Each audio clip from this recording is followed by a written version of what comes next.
Assalamualaikum warahmatullahi wabarakatuh. Perkenalkan, nama saya Bella Oktarinda, mahasiswa UIN Raden Patah Palembang. Saya berasal dari Prodi Pendidikan Biologi. Di sini saya akan menjelaskan tentang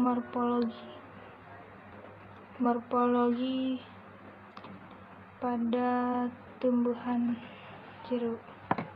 Baiklah, di sini saya akan menjelaskan tentang buah jeruk.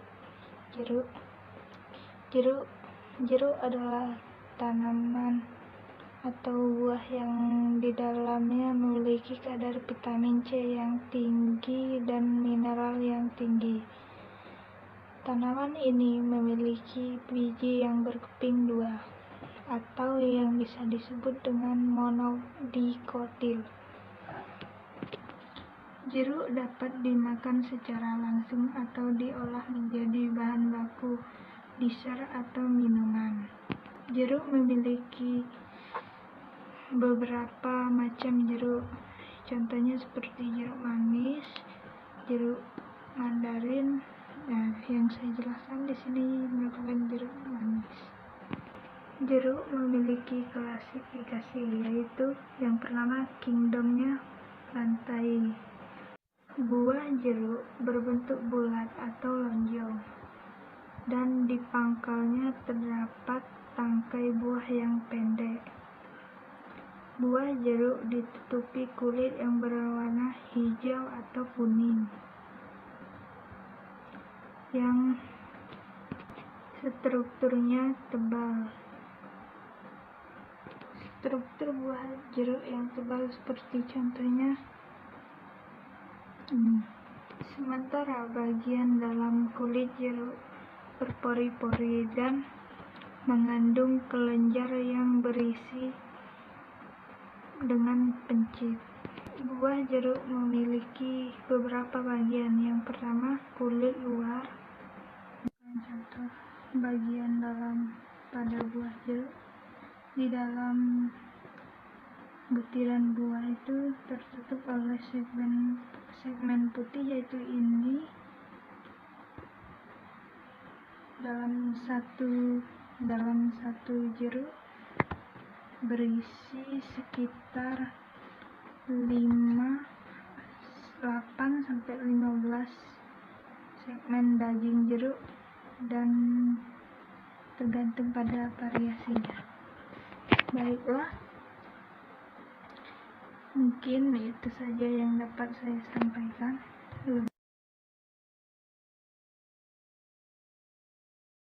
Baiklah, yang kedua saya akan menjelaskan tentang bunga sepatu.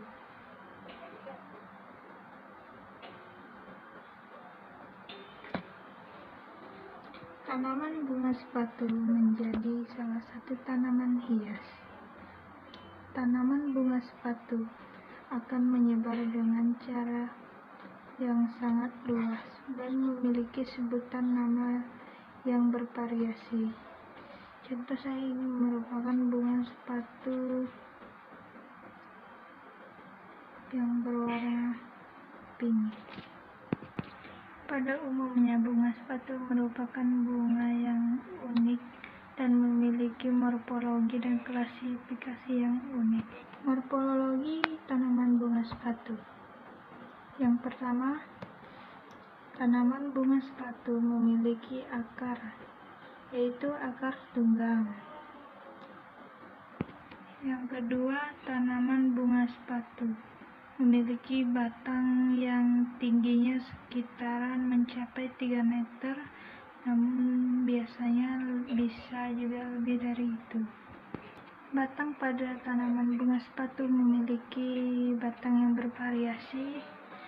Ada yang berwarna, yaitu jika dia masih muda, batangnya akan berwarna hijau, dan jika tanaman tersebut sudah tua, batangnya akan memperlihatkan warna batang yang hijau tetapi ada putih kotor-kotornya.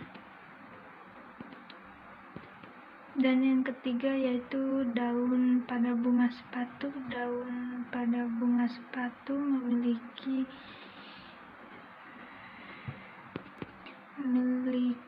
daun yang tidak merata dan serta daun tunggal yang berwarna hijau sama seperti pada daun umumnya, yang memiliki panjang sekitar 15 cm dan lebar 10 cm.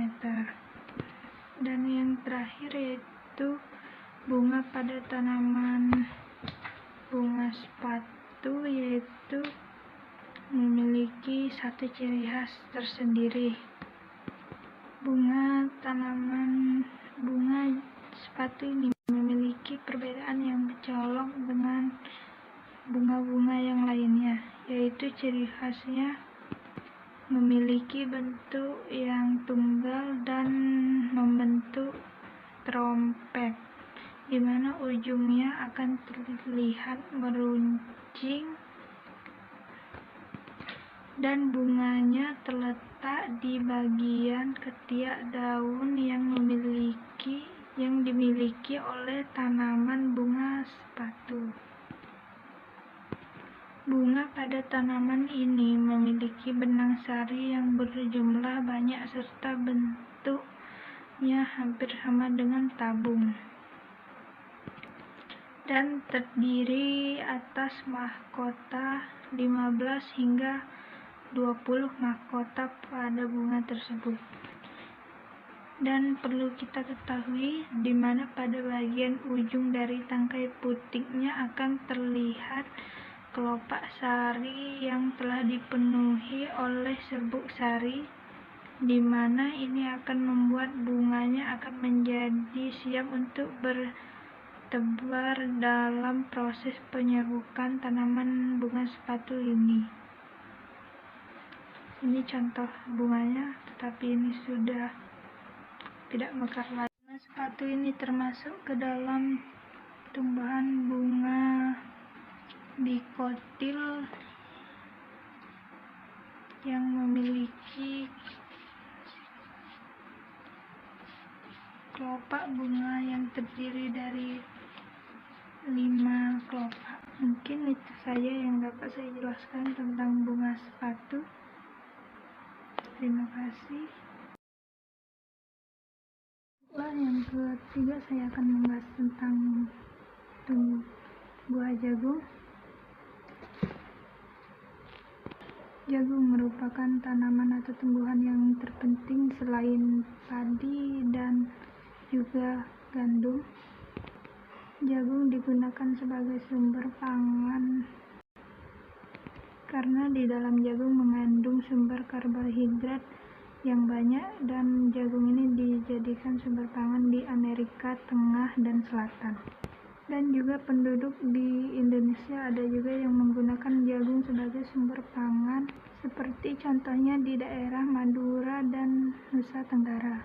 Jagung juga dijual sebagai pakan ternak dan juga diambil minyaknya yang terdapat dari bulir jagungnya.